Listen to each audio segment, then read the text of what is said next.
Here comes a new challenger. What's happening, travelers? My name is Benjamin, and today we are discussing why Batman Forever is an underrated classic.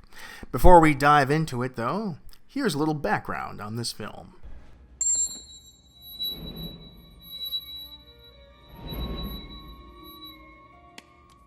You're counting on the winged Avenger to deliver you from evil, aren't you, my friend? Batman Returns, released in 1992, received a massive backlash from critics and parents for being too scary, too adult.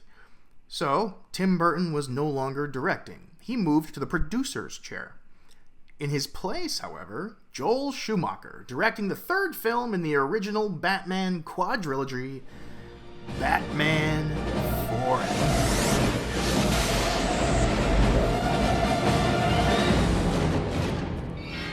Coming off the mega hit that was Batman Returns, Batman Forever was doomed from the start.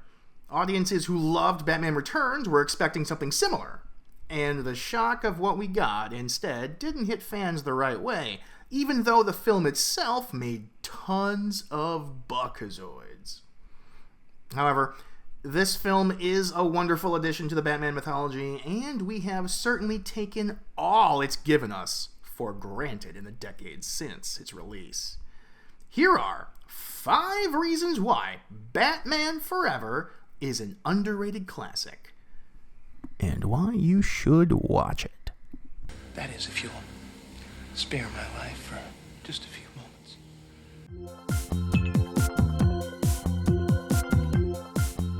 What do you get when you combine Frank Gorshin's Manic Riddler with the Bruce Timm Riddler from Batman the Animated Series? You get the perfection that is Carrey's Edward Nygma. I hope you made extra. Who the hell are you? Just a friend. But you can call me The Riddler. I could make an entire video alone on fangasming over this performance, but here I'll be as brief as I can. Carrey does a fantastic job of mixing classic Nygma's manic tendencies with the new Nygma's cold, calculative patience that we've grown to know and love from the cartoons, animated films, and of course, the Arkham games. Sorry, boys, but you'll never find me. I'm not even in the amusement park, and by the time you get out of the maze, I'll be out of the city. I simply love what you've done with this place. Heavy metal meets house and garden. Ha ha ha! Beautiful. Nygma's cartoonish antics portrayed by Carrey are still on point for the character. Now that's impressive! Even in the scene where he kills his boss or blows up the Batcave, there is no audience for him to perform for. But Nygma needs people to see him as the most intelligent, the most revered. Rest assured, if Nygma doesn't have an audience, he will perform for himself. And that's what we see in this film.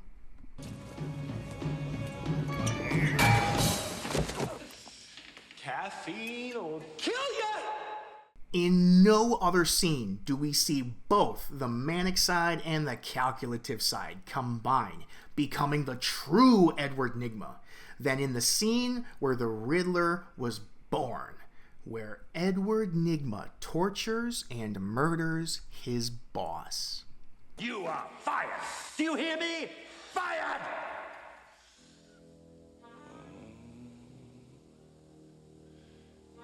I don't think so.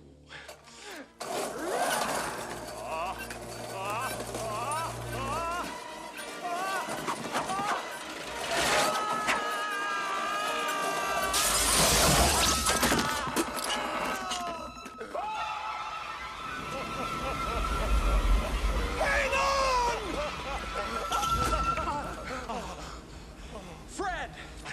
Babe! You are fired! Or should I say, terminated?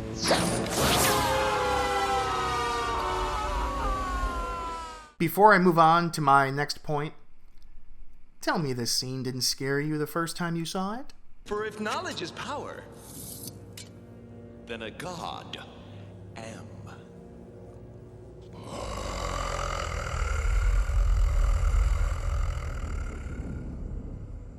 Yeah. Arkham games give us some good Riddler action, but come on. Bring back Intelligence God Riddler. I would love to see Batman face off against him again, rather than the 100th version of the Joker we've gotten this year. The next point I'd like to bring up is Batman's dark psyche, which is at the forefront of this film. My favorite part of the 3 Arkham games is always when they dive deep into Batman's mind, especially with the Arkham Knight and his delusions. Although the comics and some other media dabbled into Batman's mind, when it comes to film and animation, we did not see such a vivid dissociation from Bats. We didn't see such a wide window into what makes him tick until we got Batman Forever.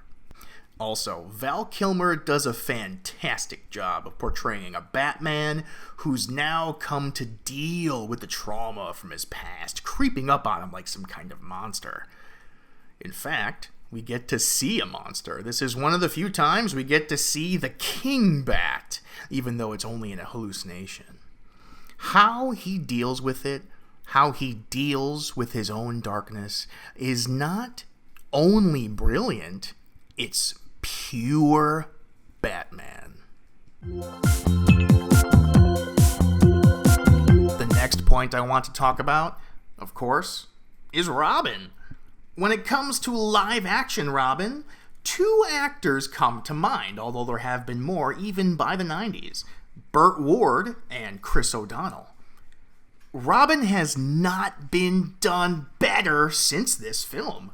As it currently stands, in my opinion, Chris O'Donnell is the best live-action Chris O'Donnell is the best live-action Robin to date. Not only is Chris O'Donnell a great Dick Grayson in this film, we get to see Robin's darkest day play out in a spectacular action sequence. Also, can we take a moment to appreciate the best Robin suit ever made?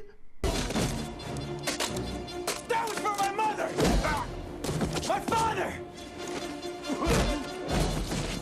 My brother! And this is for me!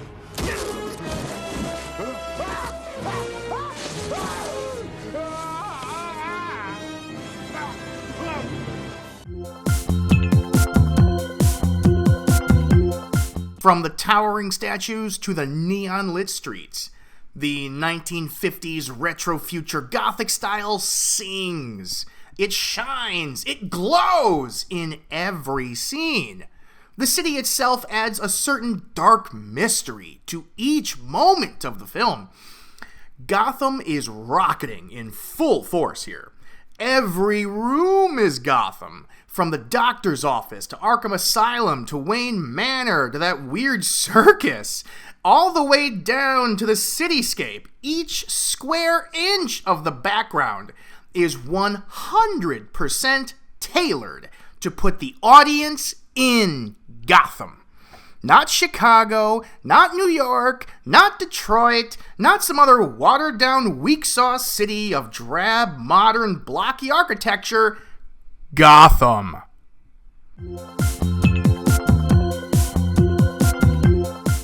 As I mentioned before, Val Kilmer does a fantastic job as both Bruce Wayne and Batman.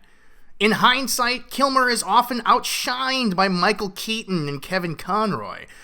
However, when watching Batman Forever, it's clear that he brings his own unique and wonderful presence to the character. Your entrance was good, his was better.